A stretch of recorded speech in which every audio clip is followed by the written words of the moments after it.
Sega.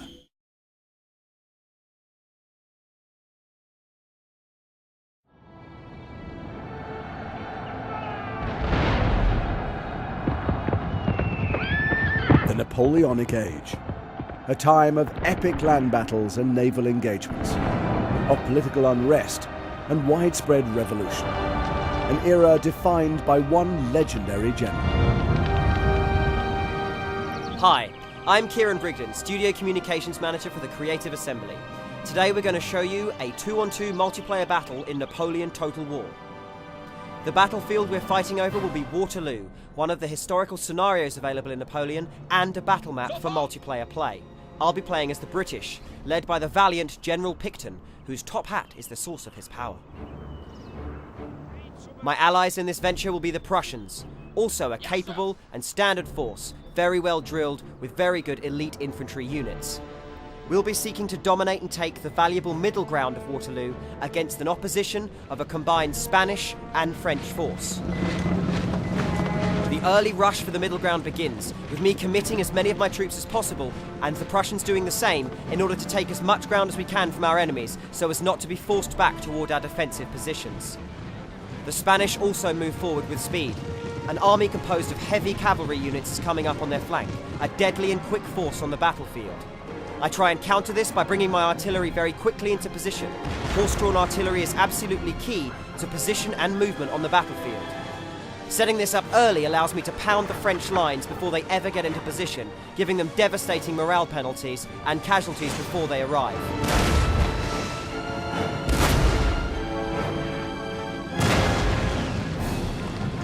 Early French skirmishers now move forward, backed by French line infantry.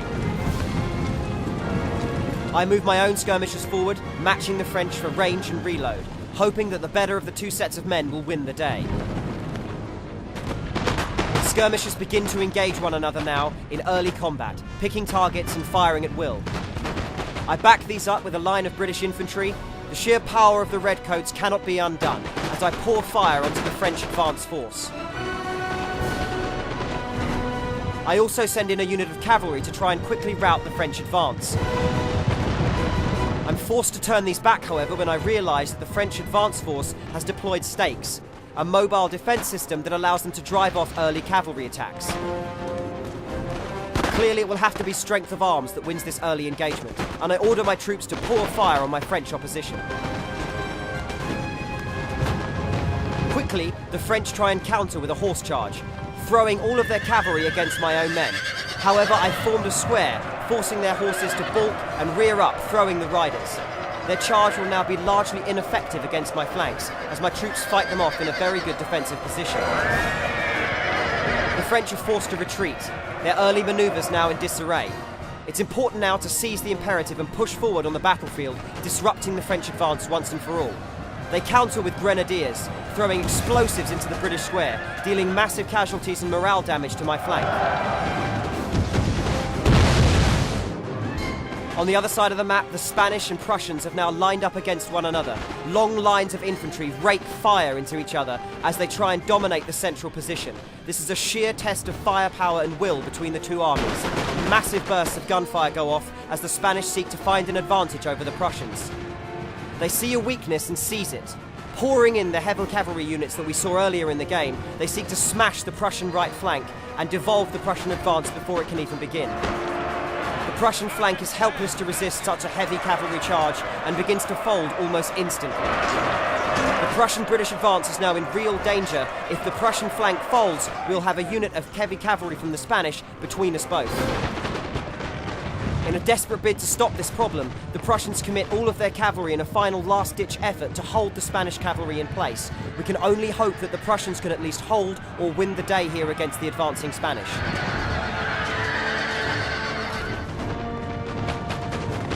With these actions now ongoing, I push an advance force of British straight into the gap that has now formed between the Spanish and French lines, hoping to exploit the disarray that has become the French initial action.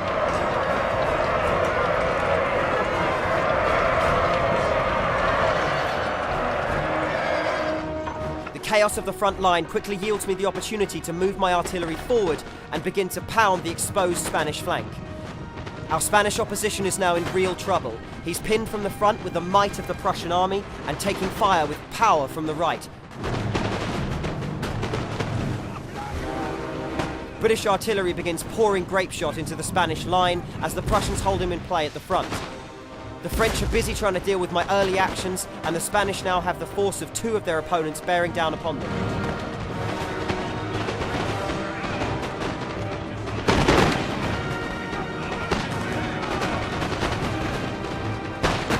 The Spanish are now forced to divert troops to deal with this emerging threat from the British and weaken the firepower they can yield against the Prussians.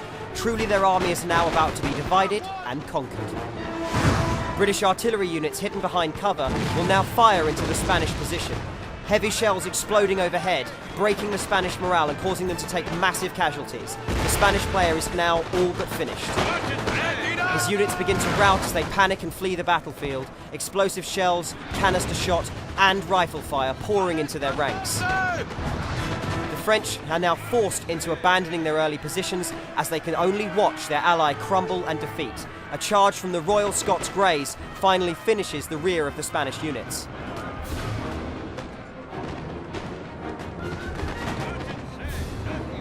The Spanish utterly broken, we now turn our attention on France.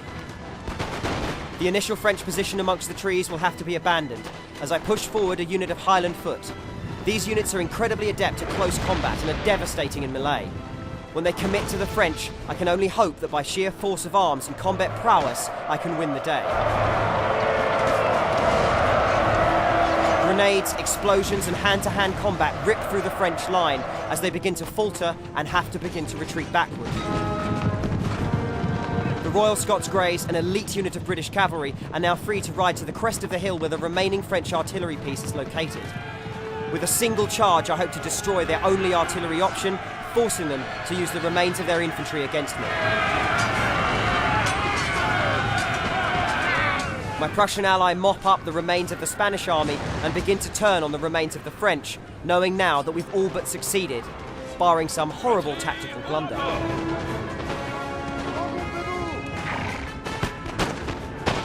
My own troops have now taken up position where the French used to occupy the battlefield and are firing into the French line as it retreats towards a final bastion of defence.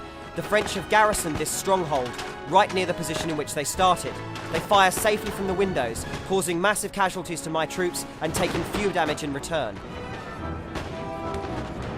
I need to find some way to liberate this position and finally push on to the final hill and crush the remains of the French army.